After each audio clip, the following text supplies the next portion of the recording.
Poetas, seresteiros, namorados, correi. É chegada a hora de escrever e cantar, talvez as derradeiras noites de luar. The moon is all shades of gray. It is silent. Nothing. No life at the present, no life in the past. Momento histórico, simples resultado do desenvolvimento da ciência viva. We knew nothing about spaceflight. We had to prove that man could live and could perform in space. Afirmação do homem normal, gradativa, sobre o universo natural, sei lá que mais. I consider myself one of the luckiest guys in the 20th century to get to ride on the most powerful, beautiful machine ever built by humans. The Saturn V was that. Ah, sim. Os místicos também, profetizando em tudo o fim do mundo e em tudo o início dos tempos do além, em cada consciência, em todos os confins da nova guerra ouvem-se os clarins. Guerra diferente das tradicionais, guerra de astronautas nos espaços siderais. We heard the Russians were going to kind of orbit the moon by the end of the year, 1968. So we said we can't let them get ahead. E tudo isso em meio às discussões, muitos palpites, mil opiniões. É possível realmente acelerar o homem a um tal ponto que ele possa sair do nosso sistema planetário? Essa que era a questão crucial. Um fato só já existe que ninguém pode negar. 7, 6, 5, 4, 3, 2, 1, já!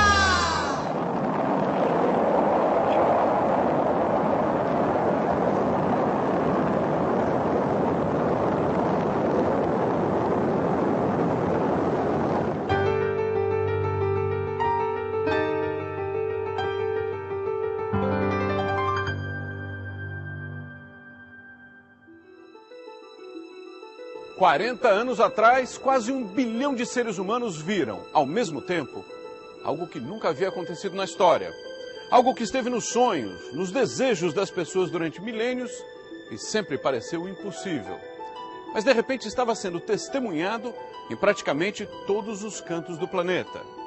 Um homem chegava pela primeira vez a um outro mundo. Estava pisando na Lua. Era o dia 20 de julho de 1969. E atenção, atenção, senhoras, chegou o grande momento. O homem vai descer na Lua. Atenção, chegam as imagens de televisão diretamente do módulo lunar da Apollo 11. Atenção. Okay, Neil, we can see you coming down the ladder now. I'm going to step off the ladder. Nós preparamos 3 programas especiais para você conhecer melhor essa jornada fascinante. Entrevistamos os astronautas, engenheiros e os chefes dessa missão que durou 8 dias. How do you feel coming back? This is like your place. This is I spent 37 years in mission control. Foi um projeto audacioso chamado Apolo. Na mitologia grega, Apolo era o deus da luz, da beleza e da profecia. Lá se foi o homem conquistar os mundos, lá se foi buscando a esperança que aqui já se foi. Nos jornais, manchete, sensação, reportagens, fotos, conclusão. A lua foi alcançada afinal. Muito bem, confesso que estou contente também. It's like being on the ocean and finding an island that nobody's been to. Going to the moon is a special challenge. Esse maior feito da humanidade, na aproximação dele eu estava apaixonado, carregado de emoções, uma verdadeira aflição. Oh, rapaz, que paixão! TV picture. You're in our field of view now. There you go.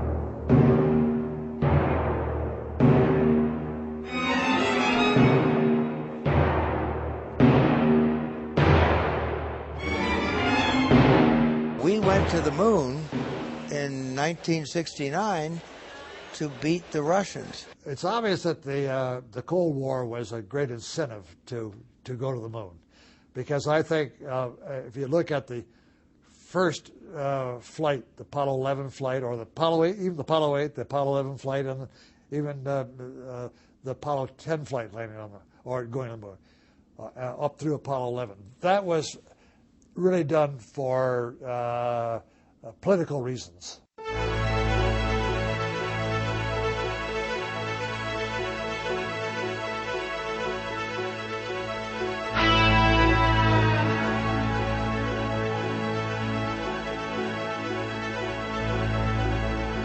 According to author Tom Wolfe, the test pilots who became the first astronauts like you had the right stuff. What was that right stuff? I never did find out what the right stuff was, but I think that they are the type of people that like to explore, like to do things differently, like to just in everyday life.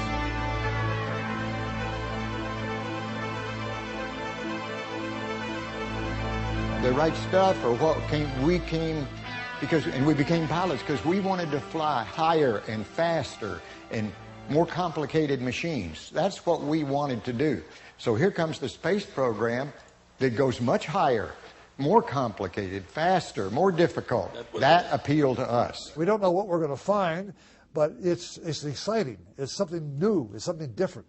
Well, maybe it's because we really didn't know what was going on.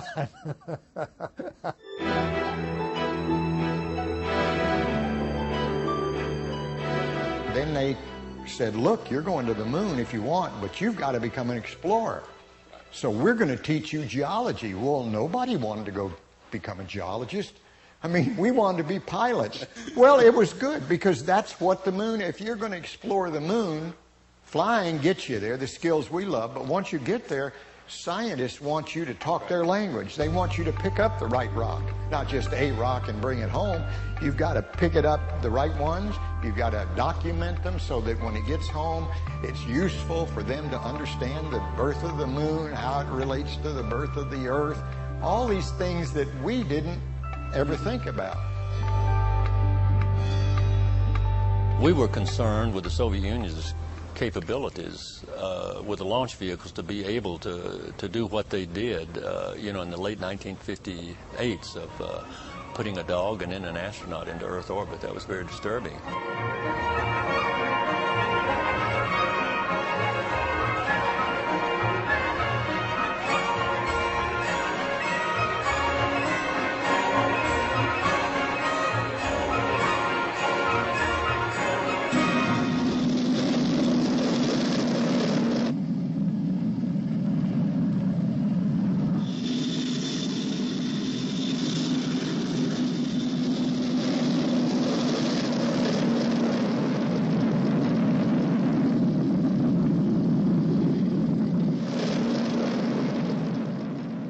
Na percepção do Kennedy, o Kennedy ele teve uma consciência, ele procurou entender qual que era realmente a grande missão do programa espacial americano. E ele encomendou uma série de estudos pelo país.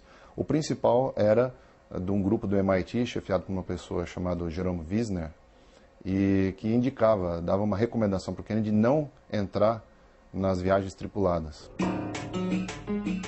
E eles tiveram que fazer um lançamento que estava programado de teste do foguete, um lançamento com um macaco, onde eles faziam uma série de testes biométricos para ver o comportamento porque o voo do Redstone era diferente do voo do Vostok, da União Soviética.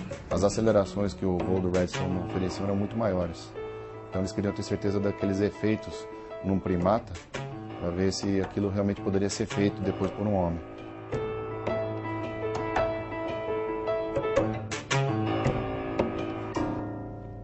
We were concerned, certainly from a national security standpoint, and our forms of government was under question, you know, communism versus our form of government. I think the fact that they had done that caused the president to make his announcement. I believe that this nation should commit itself to achieving the goal before this decade is out of landing a man on the moon and returning him safely to the earth.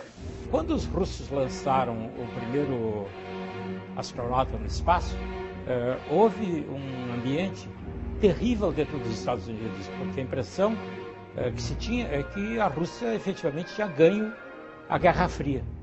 E foi feito então esse enorme esforço de compensar, digamos, essa derrota na corrida espacial, mandando um homem à Lua. It was a tremendous, ambitious project, and it took some of the people in NASA by surprise.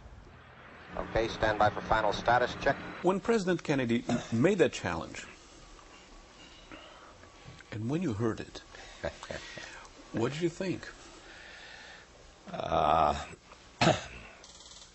It's a good question. And you have to put yourself in the situation we were in then. Just about 5 weeks before President Kennedy issued the lunar challenge, we had blown up our second Atlas rocket. 9 days prior to the Kennedy speech, we had launched Alan Shepard. Em maio, dia 5, realmente o Alan Shepard teve a oportunidade de subir. Foi um voo balístico, ele não foi orbital. Teve 5 minutos de falta de gravidade, né, diferente do voo orbital, onde você sempre está com falta de gravidade. Mas realmente colocou o primeiro americano no espaço. So we had a total of 17 minutes manned spaceflight experience. And we were directed to go to the moon within 9 years.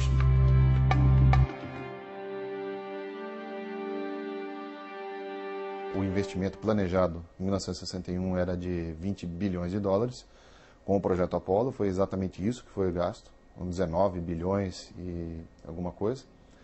E de fato, em transposto para o dinheiro de hoje, é algo em torno de 150 bilhões de dólares. Another one of the contributing factors was the fact that we had the president behind us, we had the Congress behind us, we had the media behind us, and we had the general public behind us. We were in a race, and we were dedicated to winning that race. So we got all of the support that we needed, budget-wise and otherwise, that was necessary to do the job.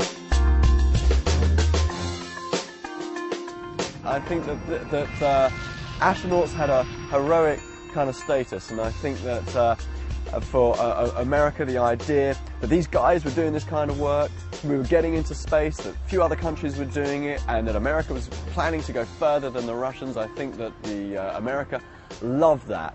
Somewhere I read that the greatness of America is the right to protest for a right. At a time when there were lots of other difficulties in terms of civil rights.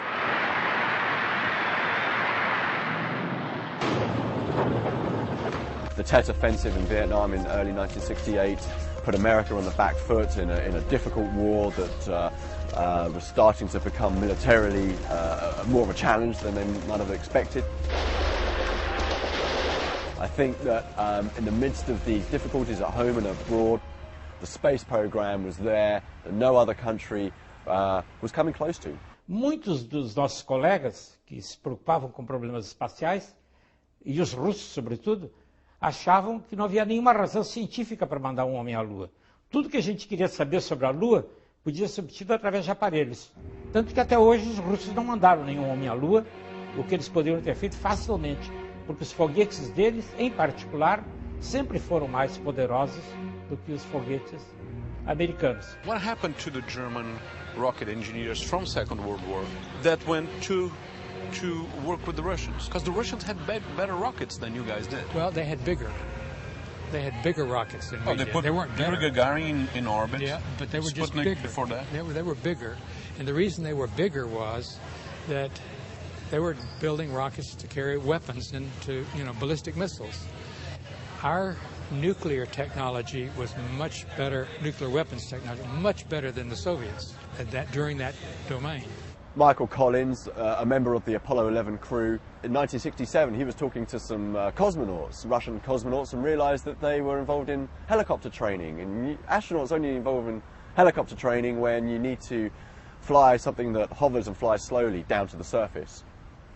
But to get to the moon you need a powerful rocket, and while the Americans had the Saturn V, the Russian N-1 exploded twice. It never really got further than a few hundred feet from the launch pad. And once the second N-1 exploded, it kind of took out its launch pad and took out the Russian dream of getting to the moon. 4,000-man team transferred from the Army Ballistic Missile Agency to NASA in 1960. They, of course, had all of the experience from Germany. They had worked on missiles here. So we brought all of that here. It spanned the Redstone missile, Jupiter, the Saturn I, and the Saturn 1B, which were predecessors to the Saturn V launch vehicle. What did you start from? From the experience of the Germans with the V2s and V1s? Yes, yes. You did? That was what the foundation we're standing on, yes. Actually, the rockets that were sent against London, against the Allies. Right. I'll tell you, two of the happiest days in Wernher von Braun's life and his team, and believe you me, it was a team. Mm-hmm. He couldn't have done it by himself, but he knew how to lead a team, and he had a good, solid team. When the president said we're transferring the Army Ballistic Missile, von Braun's Army Ballistic Missile Agency rocket development team to NASA. The newly created NASA. Newly created NASA. Mm-hmm. And what that told Wernher is, hey, you're out of the military business that you never wanted in the first place. You're in a civilian space exploration game. It was like lifting tons off of his shoulders. We had to basically write the textbooks. We had to invent the technology.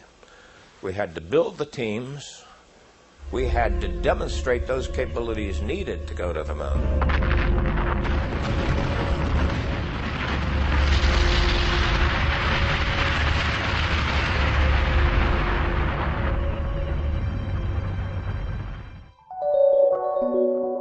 The technology that would allow us to rendezvous and dock.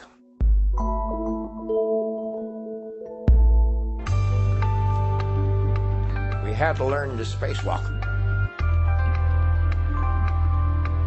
All of these things were out in front of us. We'd never done them before.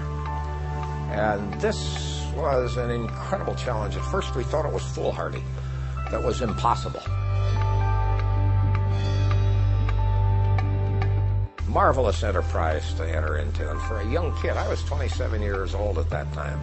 For a 27-year-old who would then become a leader as we went through the program, to have the opportunity to participate in this great adventure was almost beyond our imagination. Desde o foguete, também dos sistemas que vão orbitar a Lua, descer na Lua, retornar à Terra, são 400 mil pessoas, quase 500 mil de pessoas. E se nós pensarmos em número de empresas, quase 17 mil empresas envolvidas para tornar esse sonho realidade, né? We had to prove that man could live and could perform in space, but we had to demonstrate it to the medical community. A lot of doctors, and this was a medical flight, a lot of doctors didn't think that the human body could last in zero gravity for 2 weeks, because if you look back, the human race evolved under the influence of gravity. But it turned out that the body easily adapts to zero gravity, and which is sort of amazing in itself.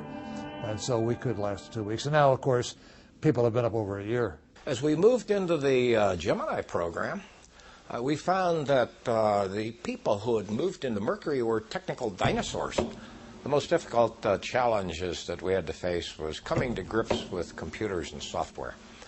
When we flew Project Mercury, computers were so new that the IBM manufacturers who built these computers didn't trust us to work with them. And in fact, when we were down at Cape Canaveral for the launches, they put the computers 800 miles away from us up in Greenbelt, Maryland. And it was almost a laboratory-type environment that they kept these machines in. They were unreliable. They were bulky. They didn't work when you needed them to. Nobody knew how to load them. We didn't know how to put trajectory information into these computers. It was only used for one thing, which was to process our trajectory information. The spacecraft systems, the temperatures and the pressures and the velocities, none of that was to provide us via computers. It was basically came down through conventional analog technology. And then it was sent to us by a teletype message and printed out, and we would scotch tape these strips of pieces of information together and look at them and try to figure out what was happening half a world away from us. This is a very nice model of the rocket. Right. How did you design it, and why it came to be such? Okay, well, it was basically sized for the lunar mission. And there's several ways to getting to the moon. It was decided that the best way, most economical and the fastest way was via the lunar orbit rendezvous approach, so that we didn't have to build a missile that would go take you all the way to the moon and bring you all the way back in one fell swoop. It required a stopover in lunar orbit. We had a good idea that things were working well from our ground testing, although we had a lot of difficulties with that. We blew up stages. We blew up test stands. There was the terrible accident of Apollo 1. Well, that was another contributing factor with the loss of the astronauts there.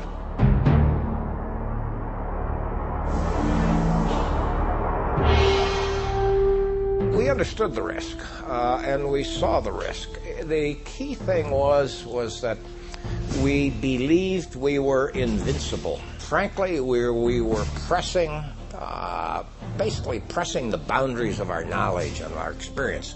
But we believed at that time that we could solve anything. If there was an error, is that we had worked with pure oxygen in both the Mercury and the Gemini spacecraft. And oxygen in a pressurized environment is literally explosive if you add fuel and a spark.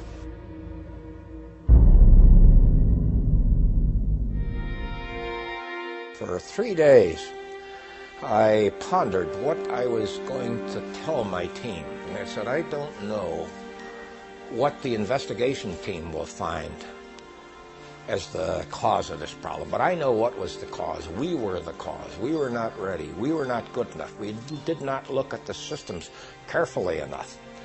And I went through this, and I say, from this day on, when we leave this room, we will be known by 2 words, tough and competent. And we will write these words on our blackboards in our offices, and they will never be erased until we have flown our final Apollo mission.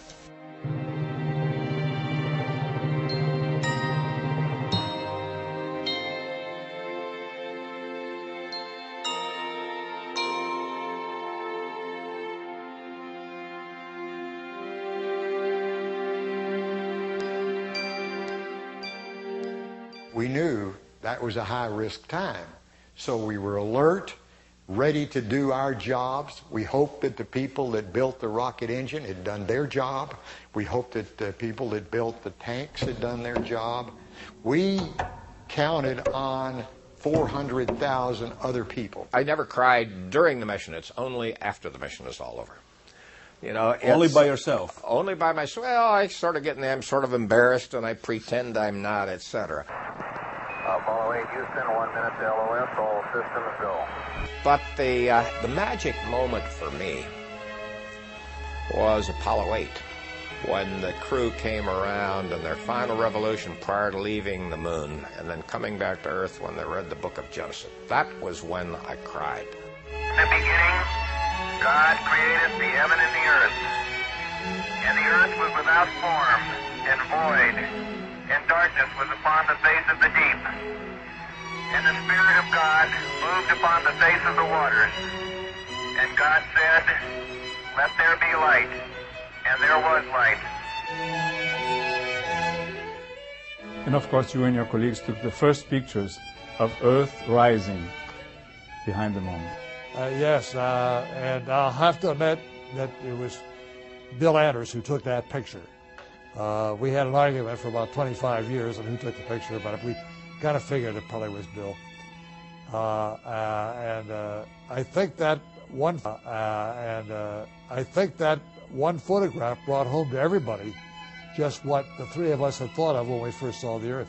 Of course, we were like three school boys looking into a candy store window.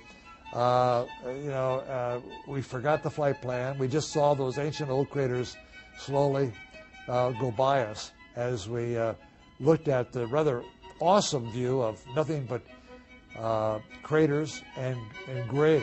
There's no color on the moon whatsoever. It's all gray. Now you're coming in. About the time that Apollo 9 has success with the lunar module, then people could say, okay, the next one's around the moon to do everything except the landing. That's 10. Hey, Joe, we're about ready to dock. Roger that. The success of Apollo 9 and 10 gave us the clear hope to be able to make an attempt at 40 seconds away from the Apollo 11 liftoff. All the second stage tanks now pressurized. 35 seconds and counting. We are still go with Apollo 11.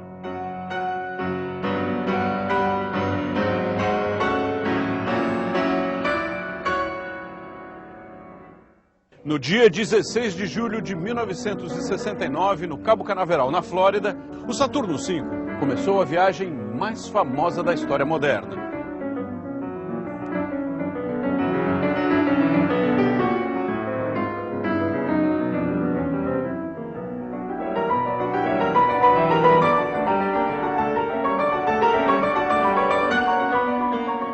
Dentro, 3 homens: Neil Armstrong, Buzz Aldrin e Michael Collins estavam começando a viagem que 4 dias depois culminaria com o pouso na Lua. 12, 11, 10, 9, ignition sequence start. 6.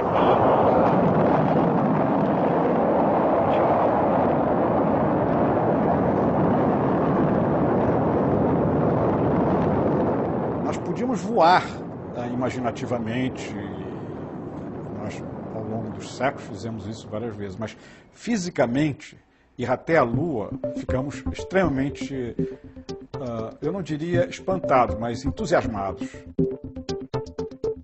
Situações de tensão eram constantes. O que aconteceria com os astronautas se algo falhasse?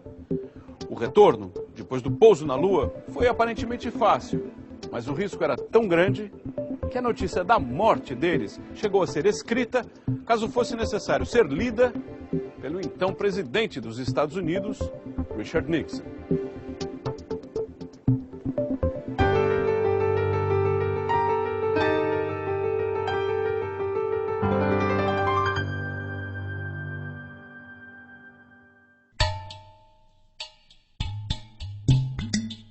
Armstrong, Aldrin, and Collins were the perfect fit.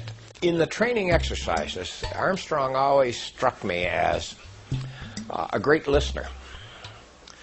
He would listen to what we were proposing. He was listening to these changes right on the line. But he always liked to not rely upon his judgment, but to go and test them over in the simulator, see if they were good. And then, if it was good, you'd never hear from anything. Never hear from him.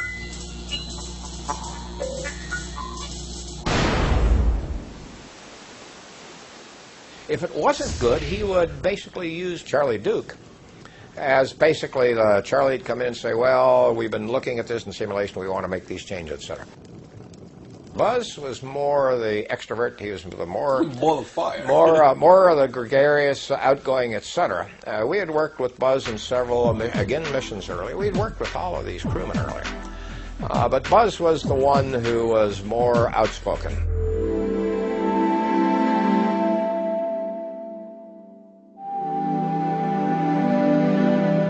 Mike Collins was just the other way around. He worked with a part of my team.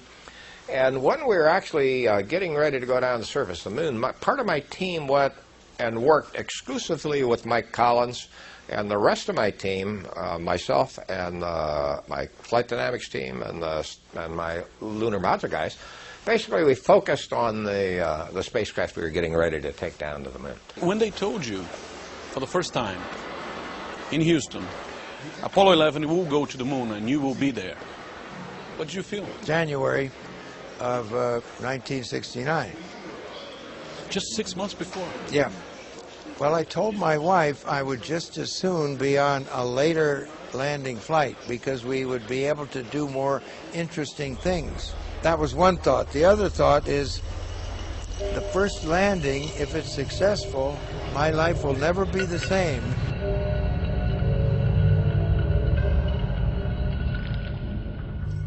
Neil Armstrong reported back when he received the good wishes. Thank you very much. We know it will be a good flight. O Saturno V, o veículo que levou o homem à Lua, é um foguete extraordinário. Pronto para o lançamento, pesava quase 3.000 toneladas. Os tanques carregavam, além de querosene, oxigênio líquido e hidrogênio líquido, ambos altamente explosivos. Tem 111 metros de altura, o equivalente a um edifício de 35 andares. É o maior foguete que a NASA construiu até hoje.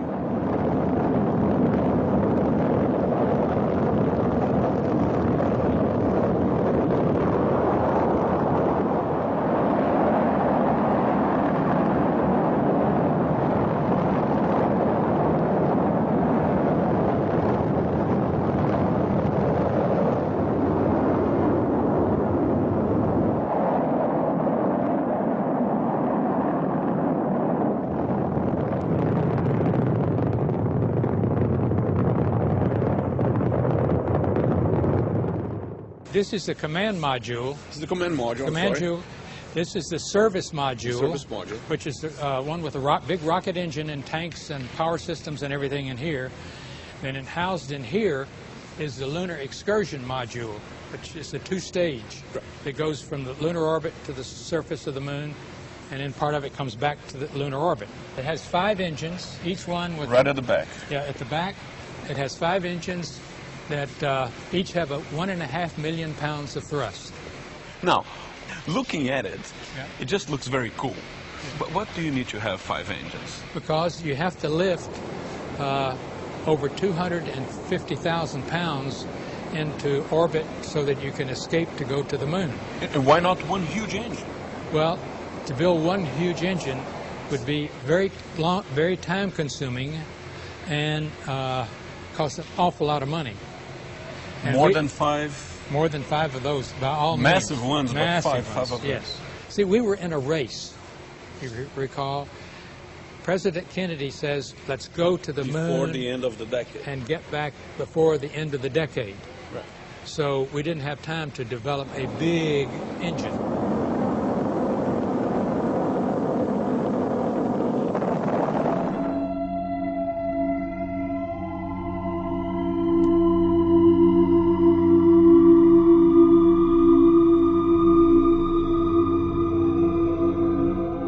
A fase mais crítica do voo é aquela de sair do chão, com 3 milhões de quilos, e em quase 10 minutos levar tudo isso a 35 mil quilômetros por hora. Então imagina que você está cruzando a atmosfera com todo esse equipamento, 45 toneladas de equipamento útil, de carga útil, e você está viajando a uma velocidade que é 30 vezes mais veloz do que aquela dos aviões, dos jatos comerciais. So this is it. O centro de controle da NASA das missões Apollo. Hoje em dia não está mais em uso. Enorme.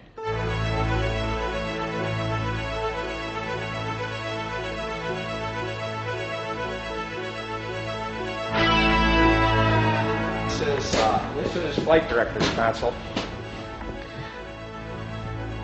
You were working with analog computers, a bunch of kids, and you put a human being on another celestial body. Tell you even a bit more than that. And the computer that we used on board the lunar module had 64,000 words. 64,000 word machine. 64,000 is less than a cell phone. That's less than my wristwatch. Than your wristwatch.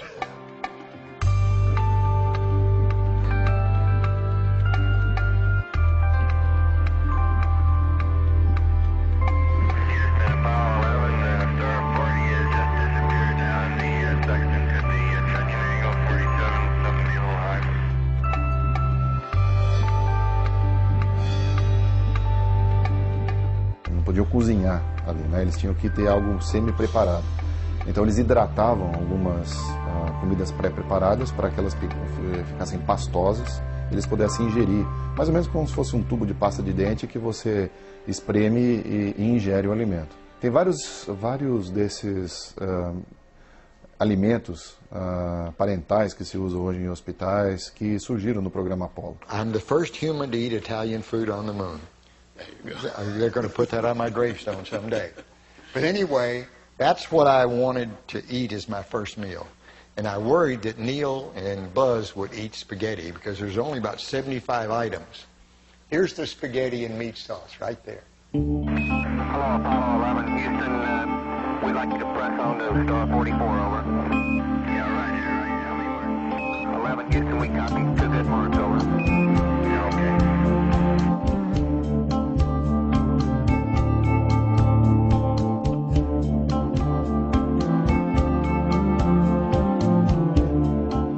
Houston, if that's not the Earth, we're in trouble. That's the Earth, and we have a very good view of it today. There are a few more cloud bands on than yesterday when we beamed down to you, but it's a beautiful sight.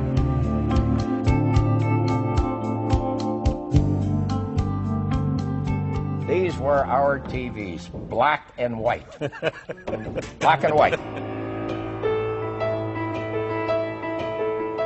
And if we got tired of black and white, we could throw a switch. And they'll be white, green. No, it'd be white and black. Right. So we can reverse the black and white, white and black.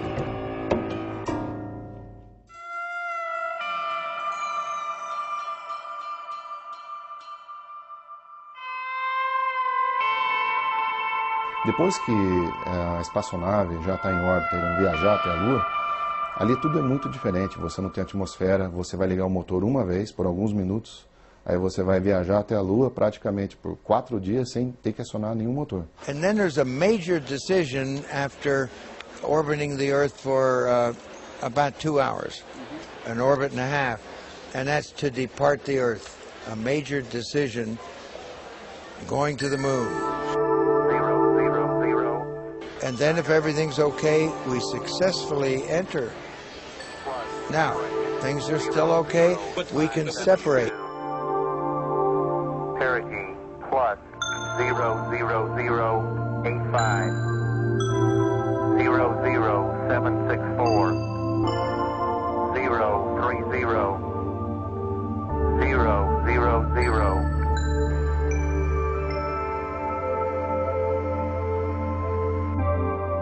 When we actually undocked,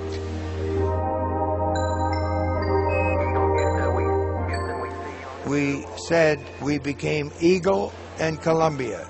And then we were Eagle and Columbia until the rest of the mission, yeah. Roger, Eagle, undocked. Roger, how does it look? The Eagle has wings. Roger.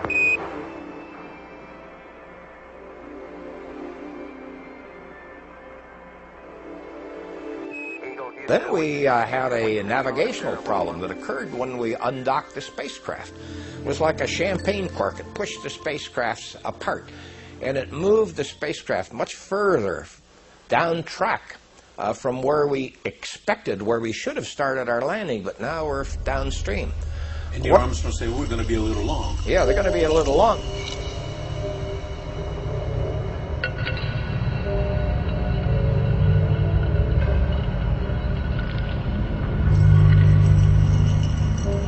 So who was piloting Eagle? Commander Armstrong. From Commander Armstrong. What were you doing? I was giving him all the information from the primary computer and the systems that were on my side and the abort guidance.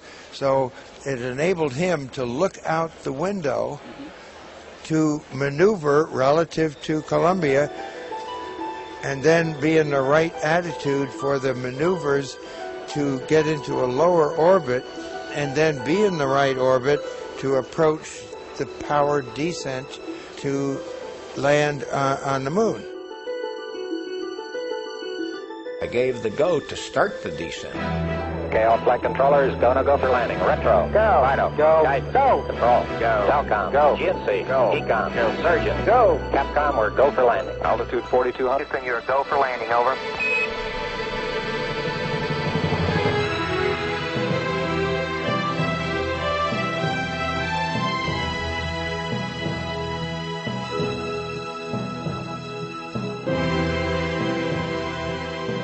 We had a minor electrical problem at that period of time. We solved that. And as we started into the descent, the controller said we're halfway to our abort limit, said, hey, the error is not increasing. I think we're going to make it. Those were some of the best words I'd ever heard in my life. As we continue to go downstream, going down towards the surface, and then we're looking for our landing radar data to update our knowledge of our altitude. And while we're looking for that, we hear the words. Roger, 1202, we copy it. There's a pause while everybody says, what is this? It's a computer program alarm. It's what we call a bailout alarm. Bailout alarm is one that occurs when the computer thinks it's too busy. So it reverts to a priority scheme, and it only solves and works the most important problem. But we have to be careful. 1201. 1201. Roger, 1201 alarm. 1201 alarm. Same type, we're go, flight. Okay, we're go. We're go, same type, we're go. Altitude 1600. Eagle looking great.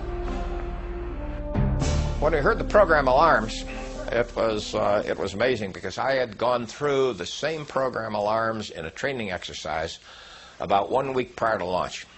And as soon as I heard those program alarms, I knew, we knew what to do, that my team knew what to do, and that we could handle them.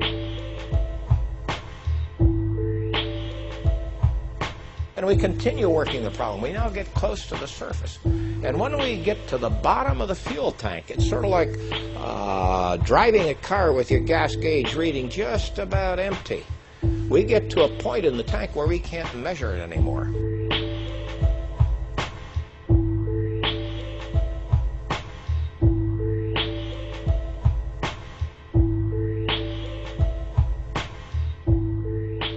And we know we have only 2 minutes of fuel remaining at a 30% throttle setting. Well, there's no way to measure this because the crew's throttling up and down and up and down and up and down. 100 feet, 3.5 down, 9 forward. Okay, 75 feet. Car's looking good, down a half. 6 forward. 60 seconds. 45 seconds. 30 seconds forward. And once we get to 0, Armstrong has to land now or abort now. And just forward. about the time, Forward. 40 feet down, he would say 5th. Picking up some dust. Great shadow. 4 forward, drift into the right a little. Contact light. Okay, engine stop. We copy you down, Eagle. Houston, Tranquility Base here. The Eagle has landed. Tranquility, we copy you on the ground. You got a bunch of guys about to turn blue. We're breathing again. Thanks a lot.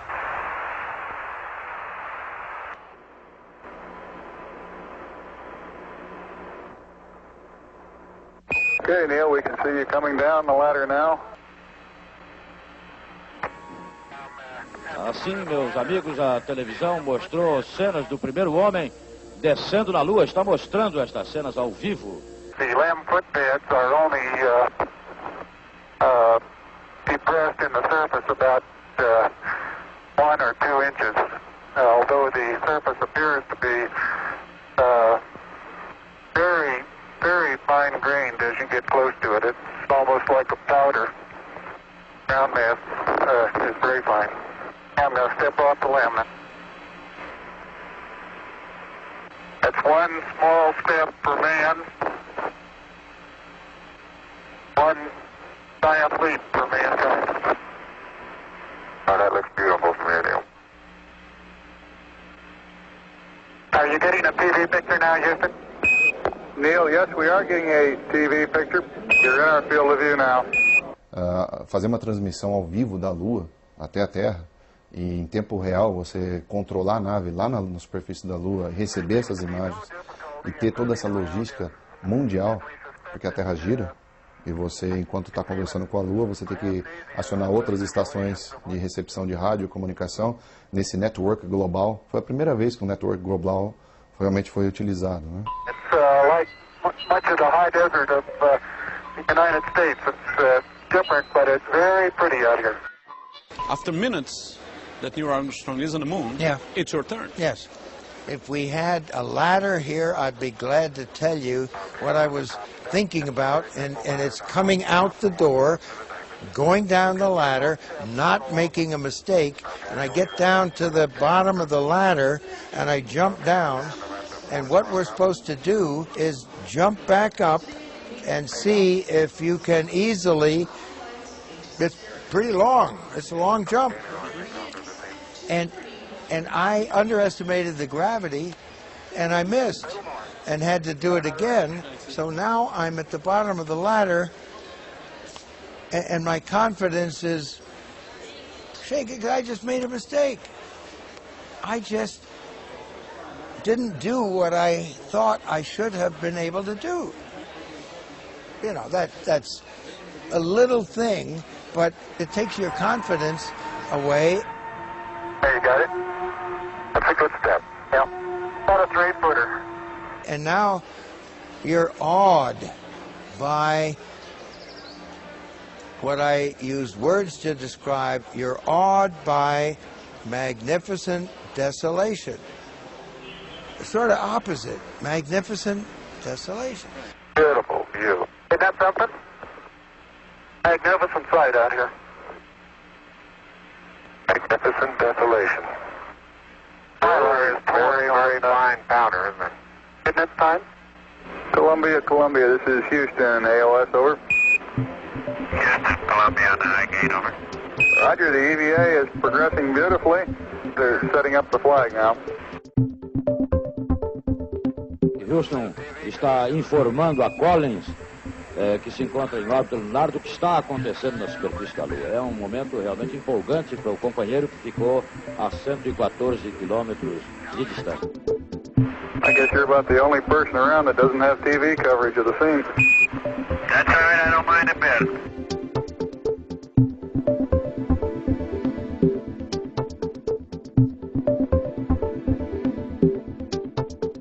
Agora vamos falar a verdade.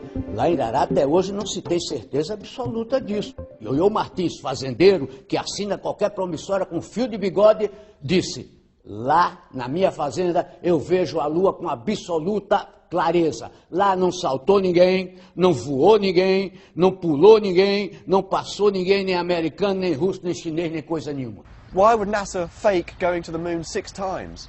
That hundreds, thousands of American civil servants for 40 years all kept one secret intact. For those people who believe in Hollywood history, I think that it's not as exciting as the real story of what actually happened. Why do you think people don't believe that you guys walked on the moon? Because they want to be considered special. They want to know something or want to have people admire them for knowing something that other people don't know. They know a secret. They know a conspiracy. A very knowledgeable person said that we went to the moon, we would sink into the dust 50 feet, you know. We didn't. But he was so knowledgeable that if we had, he would be very important. Everyone would know his name because he predicted catastrophe. Neil Armstrong, ele instalou um espelho na Lua para refletir luz laser. Que daqui da Terra você pode jogar uma luz no ponto do pouso, ali no Mar da Tranquilidade, e ver refletido um feixe de volta. E tem uma série de experimentos que podem ser feitos. Você pode medir a distância da Lua até a Terra, como é que a Lua se comporta nesse movimento, se ela é explicada pela teoria da relatividade, esse movimento e outras teorias e assim por diante. E esse é o único experimento do Apollo que corre até hoje. Então a prova mais contundente de que o Neil Armstrong realmente esteve lá e instalou esse espelho é que você pode hoje apontar um laser para a Lua e ver esse feixe refletido de volta para a Terra. Hoje. We'll read the plaque that's on the front landing gear of this LEM. There's two hemispheres, one showing each of the two hemispheres of Earth, Underneath it says, "Dear men from the planet Earth, first set foot upon the moon, July 1969, AD. We came in peace for all mankind."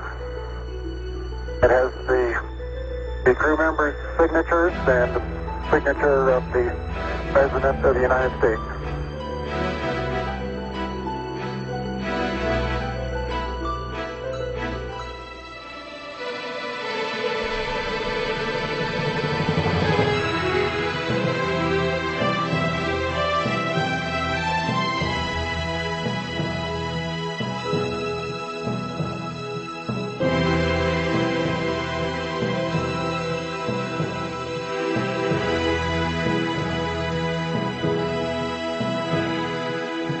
Depois que eles reencontraram o módulo de comando e eles transferiram todas as rochas que eles escolheram ali na Lua, eles selaram aquele módulo e desconectaram, que ele é um peso agora já não útil, ele é um peso morto para a viagem de retorno, e aquele módulo ficou em órbita da Lua por algumas semanas, quase alguns meses, e depois ele caiu na superfície da Lua.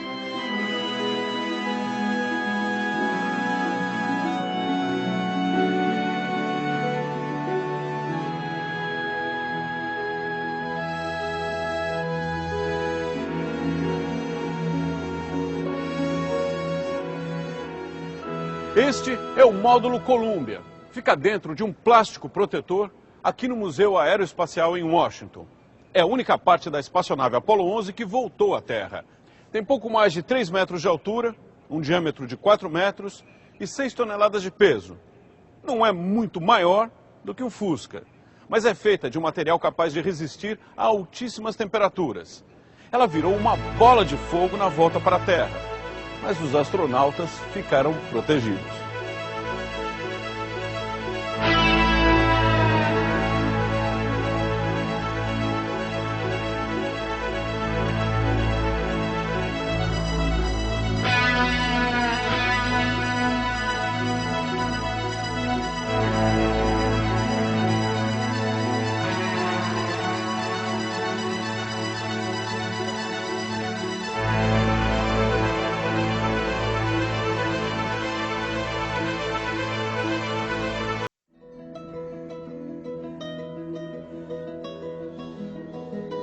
O homem, bicho da terra tão pequeno, chateia-se na terra, lugar de muita miséria e pouca diversão. Faz um foguete, uma cápsula, um módulo, toca para a lua, desce cauteloso na lua, pisa na lua, planta bandeirola na lua, experimenta a lua, coloniza a lua, civiliza a lua, humaniza a lua. I was strolling on the moon one day in a merry month of December. Now, May the month. May, that's right. May is the year of the month. When, much to my surprise, a pair of bunny eyes.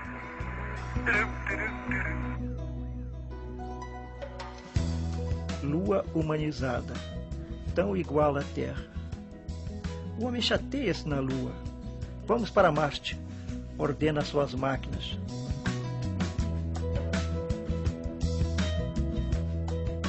A chegada do homem à Lua marcou o século XX. Neste século XXI, a NASA planeja não só voltar lá, mas seguir até Marte. Marte humanizado, que lugar quadrado. Vamos à outra parte? Quando Neil Armstrong pisou na Lua e disse que aquele era um pequeno passo para um homem. It's one small step for man, one giant leap for mankind.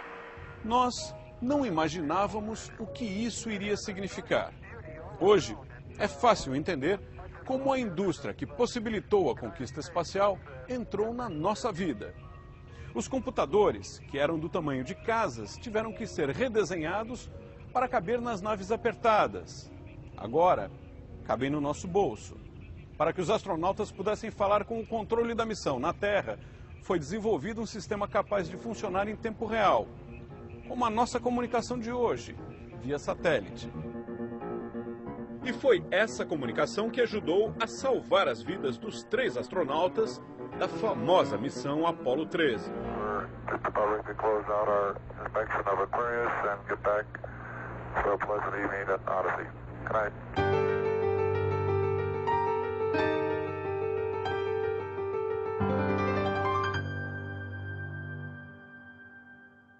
And Apollo 13 is go. T-minus 20 seconds. T-minus 20 seconds and counting.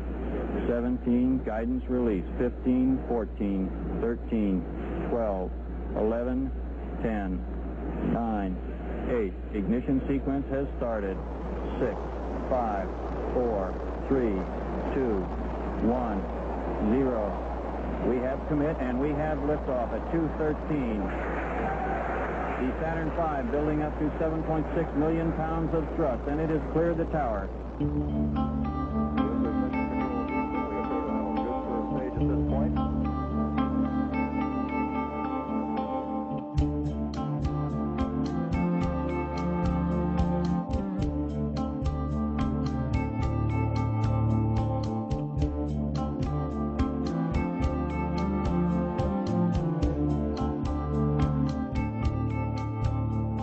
It was 2 days out. We were about ready to go to sleep. And suddenly there was an explosion. My heart rate got up to 130 at the time of the explosion. We thought at first that the lunar module was hit by a meteor. Because of that, we would have been all out of oxygen and dead had that had happened. So we finally realized that, no, we still had integrity. So then we looked around and we saw gas escaping out here at a high rate of speed.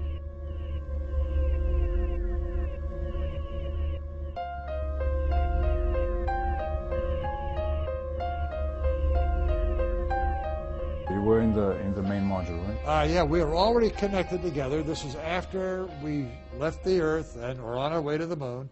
We had come around and docked with the lunar module, which was in the third stage of our rocket right back here. Hey, Houston, we've had a problem here.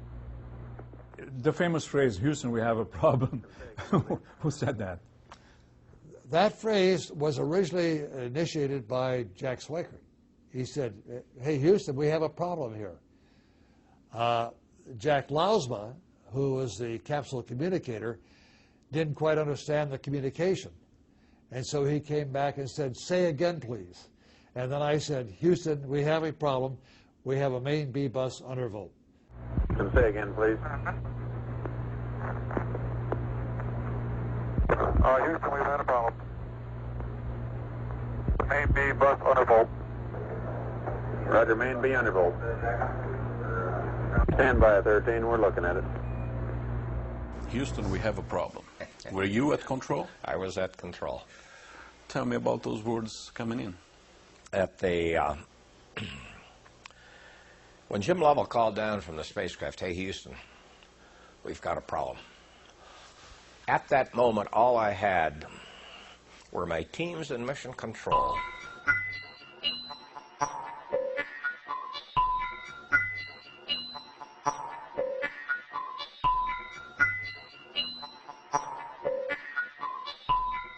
The decision to move to the lunar module, you use the lunar module like a lifeboat, a life-saving boat, because there was no oxygen in here, right? All this oxygen in here, and well, actually from the big tanks back here, dissipated. I mean, they all escaped, all because of the ruptured tanks. Yeah. And so we had oxygen here for the lunar module work.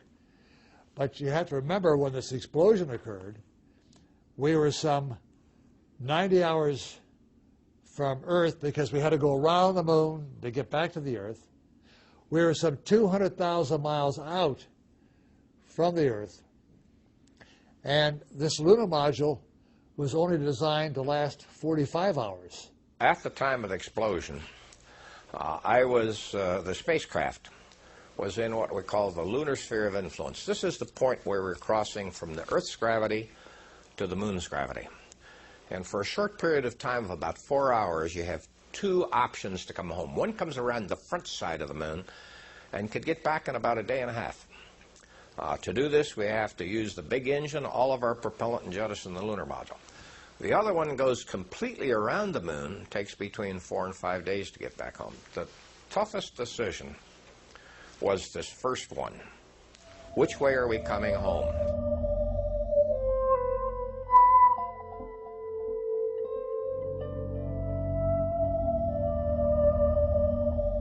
We're losing electricity. How this vehicle used batteries, and how long are they going to last? It was only supposed to last for 45 hours. And so how can we nurture them to get back home again? I made the decision, and many of my team members didn't like it, to go around the moon because I believed that was the best path. We did not understand what caused the explosion, how much damage to the engine, so I didn't trust that engine. Very solid gut feeling we got to take this mission around the moon. That was the toughest decision because, to the best of our knowledge, we had a 4-day journey, but we only had enough electrical power for 2 people for 2 days.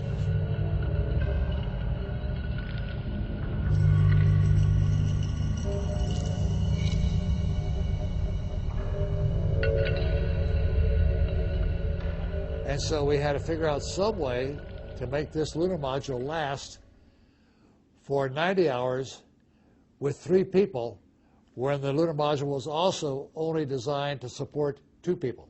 At some moment, you took off your electrodes because you didn't want to reveal to the world your emotions. Is that right?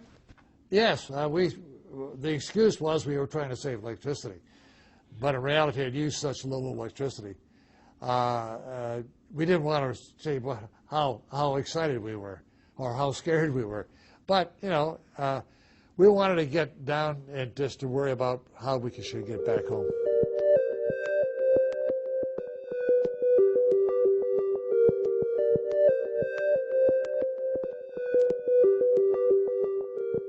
We were being poisoned by our own rise in carbon dioxide, our own exhalation, because the carbon dioxide was rising.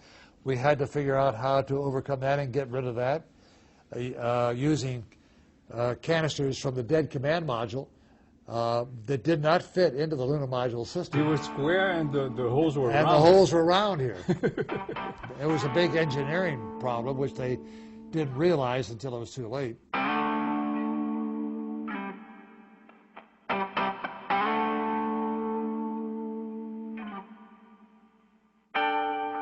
Of leadership, we learned to trust, we developed our values, and we became a team. And that is what brought Jim Lovell and the crew of Apollo 13 home. Trust that when we sent instructions up to the crew, they would basically comply with this instructions. Trust between my leaders and myself that allowed them to leave me alone so I could focus and work this problem. Actually, you took down the instructions from the ground, from Houston, with pen and paper. We had to execute correctly those decisions to get back home safely. A lesson in good teamwork, some 200,000 miles distance, that allowed this spacecraft to be successfully retrieved. A Lua foi a salvadora da missão. Ela é que permitiu que, pela atração gravitacional, a nave voltasse à Terra. In mission control, we're now looking towards an alternate mission, swinging around the moon and using the lunar module. Graças à comunicação com Houston, os astronautas conseguiram reativar o módulo de comando Apollo, que estava desligado, pois é onde havia ocorrido a explosão. O módulo ainda guardava a reserva de oxigênio necessário para a reentrada. Depois de desconectar o módulo lunar, eles retornaram à Terra de modo normal, como toda a cápsula Apollo fazia.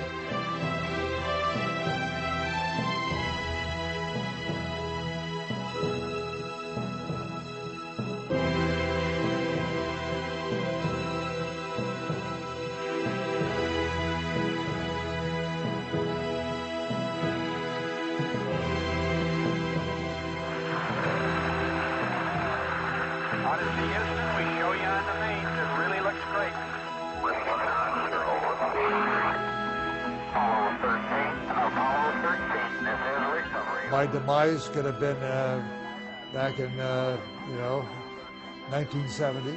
I'm still here. And so I take crisis one step at a time. I mean, we all have crises throughout our lives. Things don't work out the way they wanted to work out. Plans fail, training not sufficient, things like that. So I just take what we have and I work them. Crises don't bother me. Se a Lua ajudou a salvar vidas, os projetos espaciais também ajudaram a melhorar as nossas vidas aqui na Terra. Lots of things developed for the moon program, Velcro and Teflon, actually existed already. But it's true that lots of things were developed specifically for the moon program. The Apollo guidance computer, little digital computers today that we all are familiar with, first were developed for the lunar program. We look at the risk to the crews as the price of progress. I don't think there is any crew or any controller who is unaware of this risk. But we also feel that the gain is so great, so tremendous, not only for us, but for the peoples of the world, for young people studying engineering, science, and math.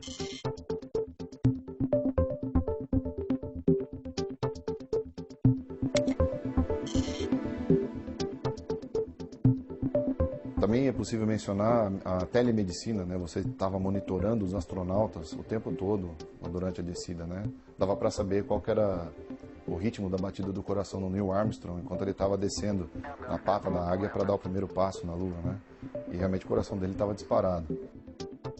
Rockets that were used today to launch communication satellites and weather satellites were developed using lunar technology.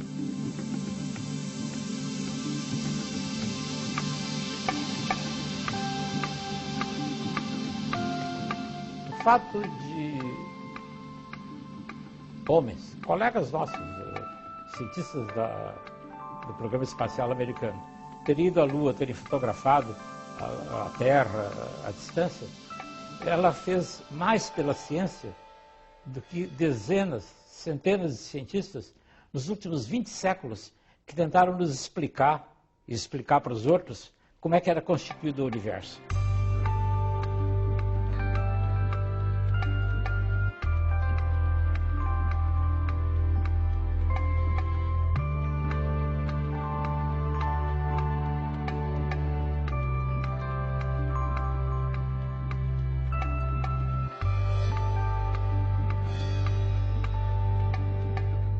So this is worth more than a pure ruby or a pure emerald or a pure diamond. Certainly to the scientists it's worth more. Uma das missões prioritárias dos astronautas ao chegar na Lua era recolher amostras de solo. Foi a primeira providência tomada por Neil Armstrong. Ele queria recolher material imediatamente, para o caso de algo dar errado, e eles terem que voltar às pressas para o módulo e sair da Lua. 6 missões Apollo trouxeram 382 quilos de rochas, pequenas pedras, areia e poeira recolhidas em pontos diferentes da Lua, para serem analisadas pelos cientistas na Terra.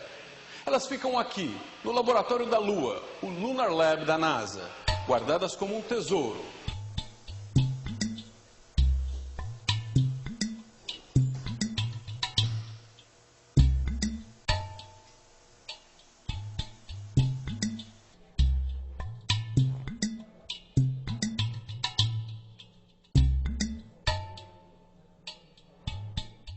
We protect the samples from oxygen and from water vapor, which would oxidize the samples, just like it oxidizes minerals on Earth, by running a very pure form of nitrogen gas through this cabinet.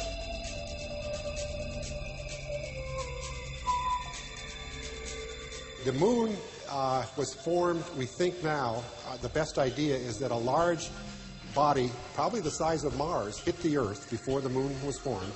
Hit the Earth. Hit the Earth, a huge collision. And a large portion of this impacting body vaporized or just became liquid and then formed a ring around the moon. So, a ring around the Earth, excuse me. Right. So for some period of time, the Earth had a ring kind of like Saturn. But eventually, all the material in that ring then accreted back together again to form the moon.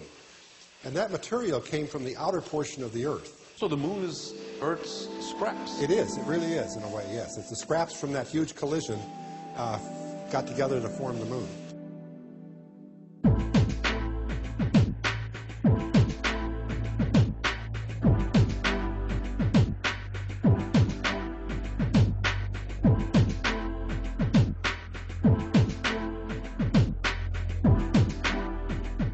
Now, since 1972, man has not returned to the moon. How do you personally feel about that? It's a disappointment not to have. Why do you think that happened? I'm not sure I can put a finger on that. To be Politics, money? I would say between the lack of a NASA plan for that, a commitment, for NASA, and for that, the lack of monies to do that has been a very critical factor. We've been on a shoestring budget for a number of years, and in the political will to do it. Are you disappointed that we haven't gone back to the moon earlier, since Apollo 17? I'm not disappointed, I'm mad. I find it incredible that 40 years after battling to get to the surface of the moon, making the sacrifice in people and families, basically the technology that we developed, we just almost trashed it away. It's models sitting out in front of Johnson Space Center, a real Saturn that we could have gone to the moon with. It's a different time, it's a different place, if you go back to the 60s, we had a brash, young, energetic president. We had just emerged a few years earlier from World War II in Korea. We were pushing technology in a dramatic fashion. We were developing the aircraft system. We were developing the technology of computers. We were merging into new areas of medicine. The fact is that as Americans, we were marching. We were marching for civil rights. We were marching for the environmental movement. We had the Peace Corps.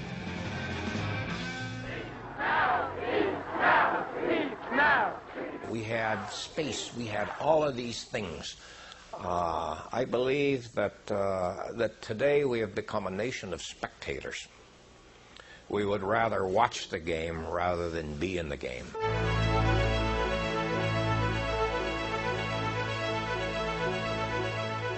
A próxima geração de exploradores vai chegar à Lua em uma nave muito mais avançada. Essa aqui, a Orion. Ela tem um desenho parecido com as cápsulas do programa Apollo, mas é maior. Poderá levar 4 astronautas numa missão à Lua ou 6 se a viagem for só até a Estação Espacial Internacional. Com essa nave, a NASA espera, em um futuro não muito distante, levar o homem a Marte.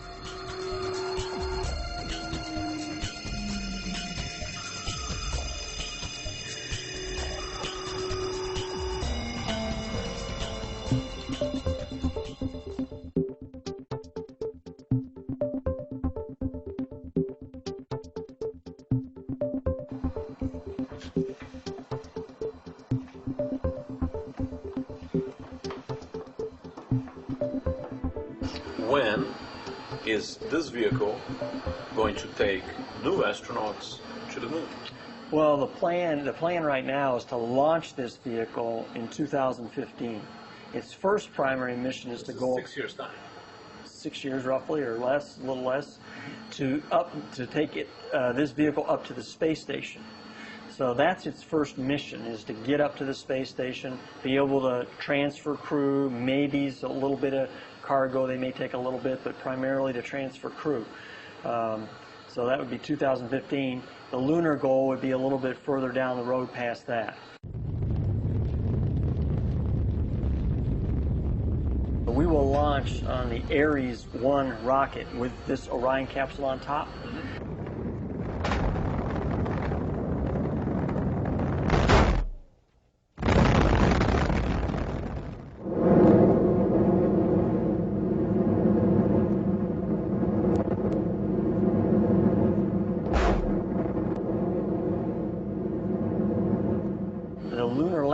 Altair will launch on the Ares 5 rocket, a much larger rocket.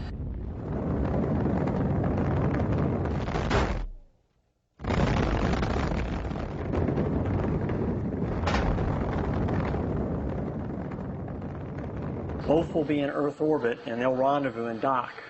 The Orion with the lunar lander Altair, and there's also what they call an Earth departure stage, basically an engine that gets you out of Earth orbit on the way to the moon. So as opposed to everybody going up on Saturn V, correct, and then turning around, docking, and going out, now it's two rockets going out. The this and the module docks in, plus a rocket unit to take you to the moon. That's correct. That's correct. Now, once you get to the moon and you get into lunar orbit with this configuration of vehicles, you're going to get into the lunar lander, the Altair, undock from this vehicle that we're in right now, so in the land.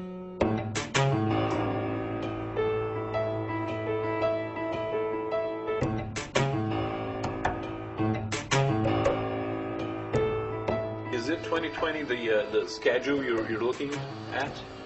You know, I don't know the exact. I know it's in that time frame. You know, and you probably want to research. I don't want to get on there quoting that because I don't know.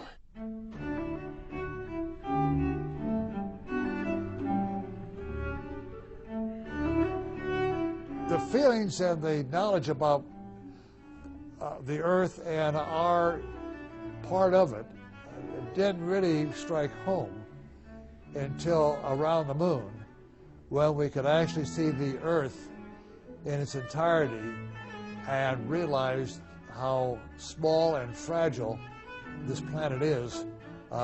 Just a normal planet orbiting a rather normal star that's tucked away in the outer edge of a galaxy called the Milky Way, and only one of millions of galaxies in the universe.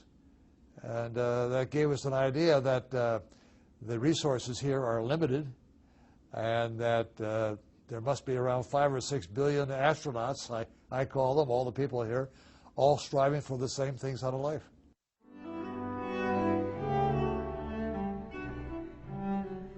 I'm very happy to be on this planet. We all get to live our whole lives on this planet. And so many people are complaining all the time about something. They don't know what the rest of the universe looks like. When you look at the Earth from space, it's changing all the time. You look away, give it an hour or two, you look back, the clouds have moved because the Earth is rotating 15 degrees an hour. It's always different. And when you look at the moon, like now, ever since Galileo in 1609 looked at it, the thing has never changed. We've never seen a change on the moon or Mars either. This is what the universe is, mostly like the moon and Mars and Venus and those other places. We are the most beautiful things that anyone has ever seen in this universe. Now, maybe there's a lot of other planets around distant stars, but there aren't any around our star, the sun. We're it. We're it. Restam outros sistemas fora do solar a colonizar. Ao acabarem todos, só resta o homem. Estará equipado a dificílima, dangerosíssima viagem de si a si mesmo. Pôr o pé no chão do seu coração, experimentar, colonizar, civilizar, humanizar o homem, descobrindo em suas próprias inexploradas entranhas a perene, insuspeitada alegria de conviver.